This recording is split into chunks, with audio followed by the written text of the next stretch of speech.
This is the third and last poem on Pilate's wife. We know from history that in 36 A.D., Pilate was deposed by Vitellius, the Roman legate in Samaria. He appealed the decision and was sent to Tiberius in Rome. Tiberius died before he arrived, and we never hear from Pilate again in history.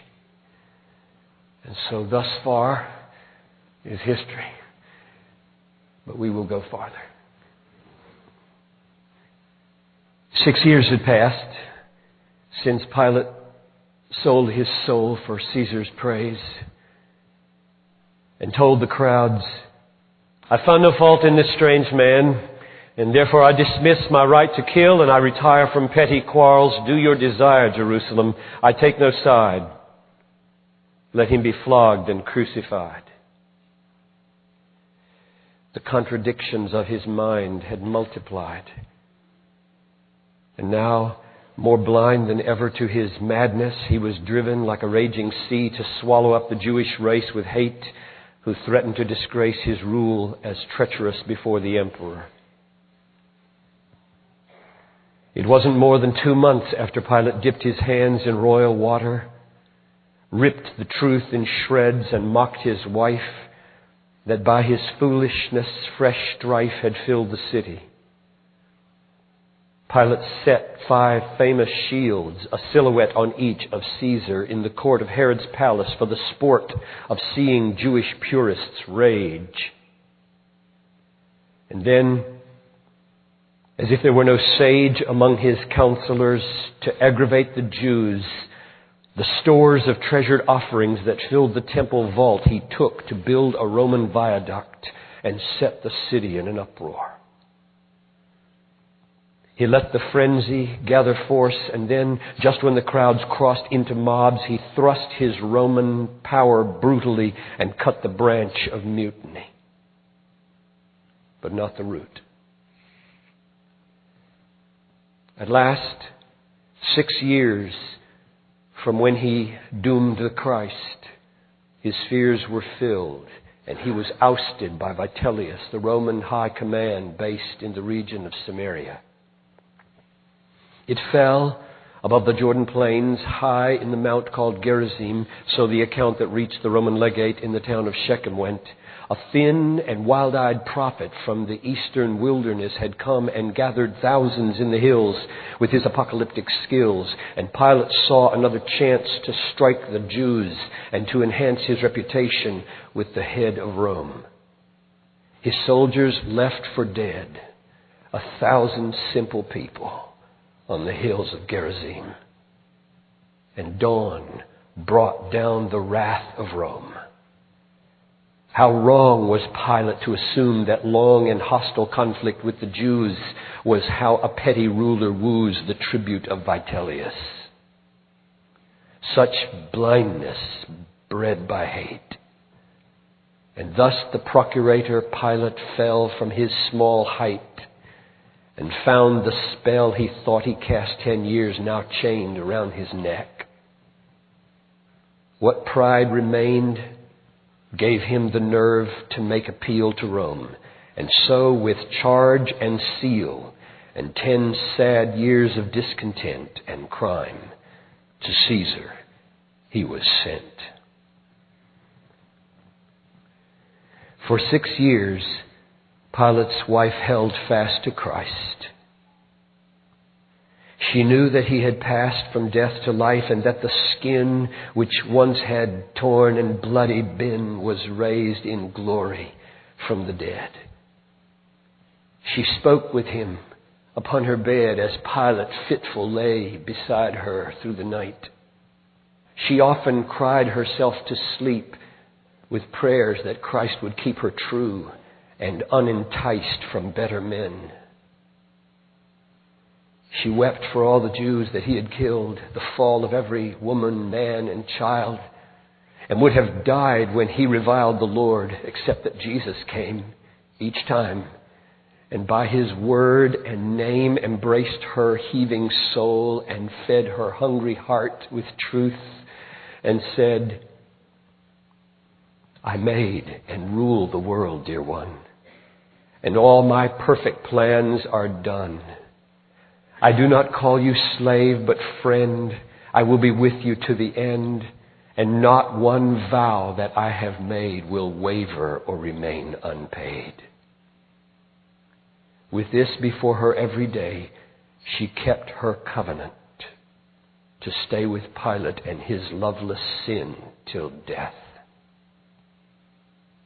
and be his wife, and win, she hoped and prayed, his twisted mind and hateful heart and eyes so blind they could not tell the difference between the night and day. What sense, the women used to say, is there in living with this man? We dare you, Claudia, though he be rich and powerful, there is no hitch unbreakable, and this one has been broken just as surely as the man has failed in every vow he made. You are not bound to plow for this man like a heifer now, nor lie beneath him like a sow to satisfy the lust of swine. No Roman law has this design, nor any Jewish ordinance that you should keep your vow. So whence this foolish faithfulness that keeps you in the bed where Pilate sleeps?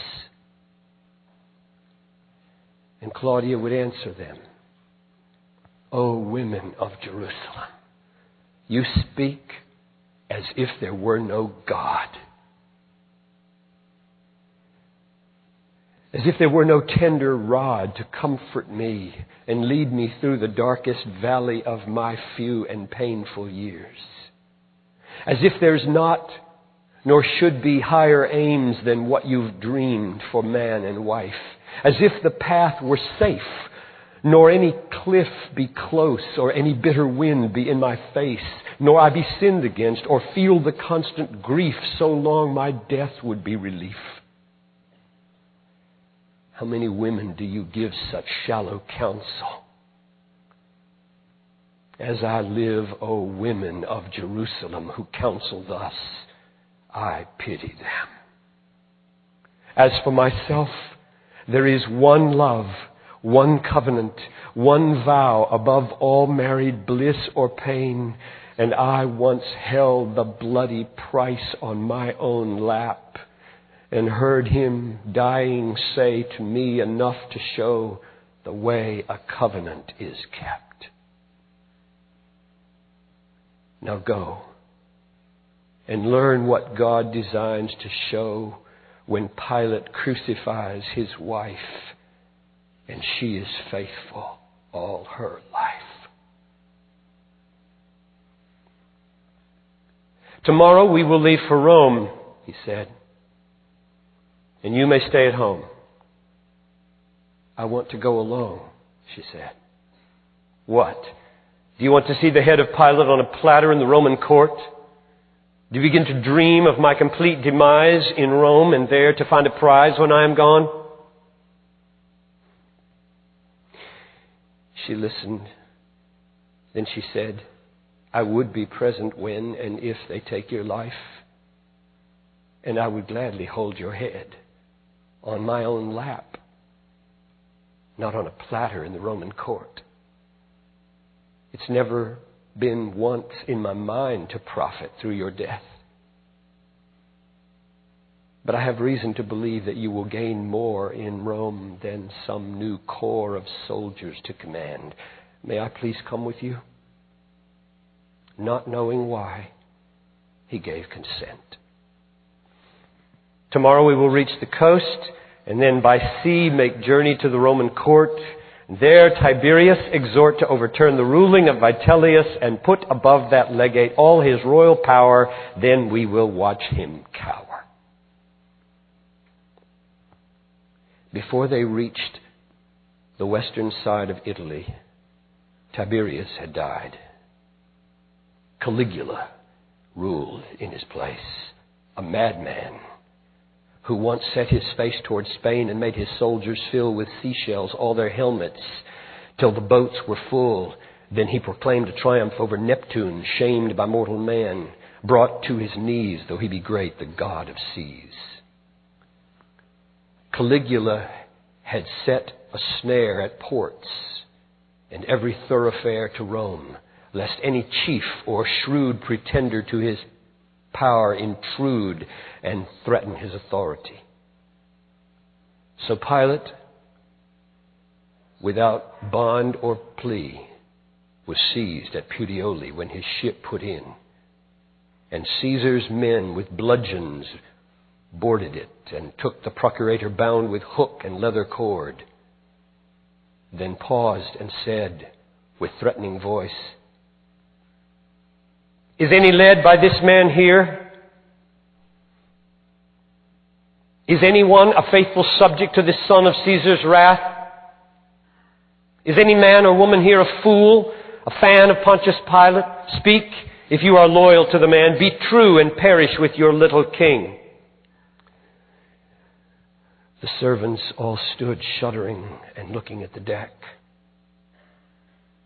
"I am." The voice was Claudia's. "What, ma'am?" the soldier asked, amazed. "I said, I am." You asked, "Is any led by him? Is any loyal to the king?" "I am." He grinned. "Then you shall go and die with him." They bound her at his side and put around their wrists a single cord and led them under chain and sword to wait the whim of Caesar for their fate. And there, on dungeon floor, in stench and darkness, Pilate spoke. "You didn't have to bear this yoke. You could be free from prison and from me. Why did you speak and stand there fearless like a queen?" "Because I'm married to a king." The pause that followed lengthened into hours, and Pilate pondered all his powers compared to hers. Then quietly, at first, the end of cruelty ran down his craggy face in tears. And then the cold and loveless years with Claudia broke open like a flood. And through the shattered dike of pride with shaking sobs there flowed a reservoir of hate, the load and weight of joyless arrogance, until the stones were wet. Then, once he caught his breath, he said, "I'm sorry, Claudia." He fled back on the wings of memory 6 years and saw her tenderly lay Jesus' bloody head again upon the palace floor and then ascend the stairs. And so once more he asked, when he was on the floor, what did he say? The one whose head lay in your lap, the Christ.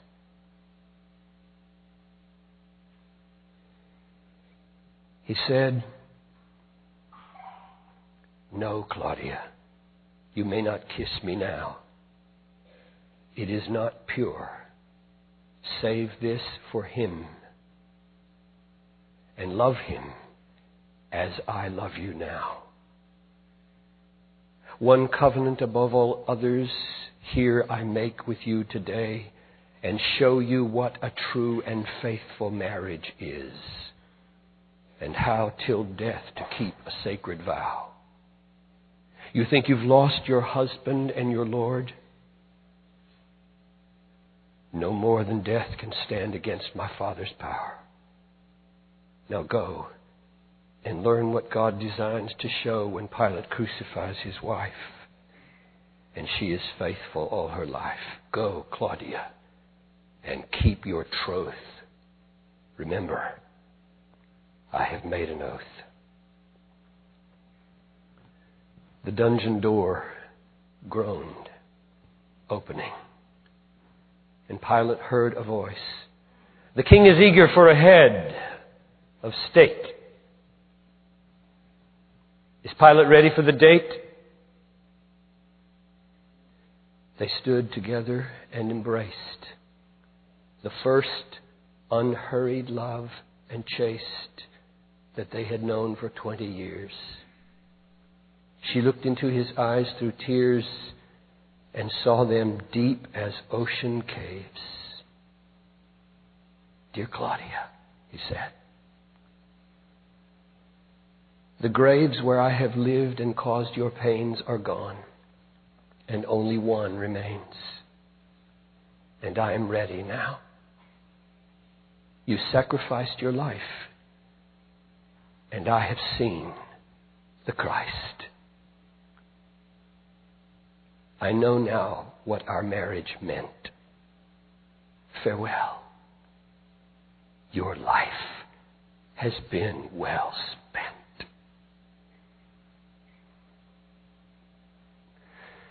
Oh, blazing candle 3, come. Shine your burning light on God's design for grief and pain in holding fast the covenant. And prove how vast the power of such faithfulness to show the suffering Christ and bless the married blind until they see what married love was meant to be, when they have learned to keep their troth and measure love by blood.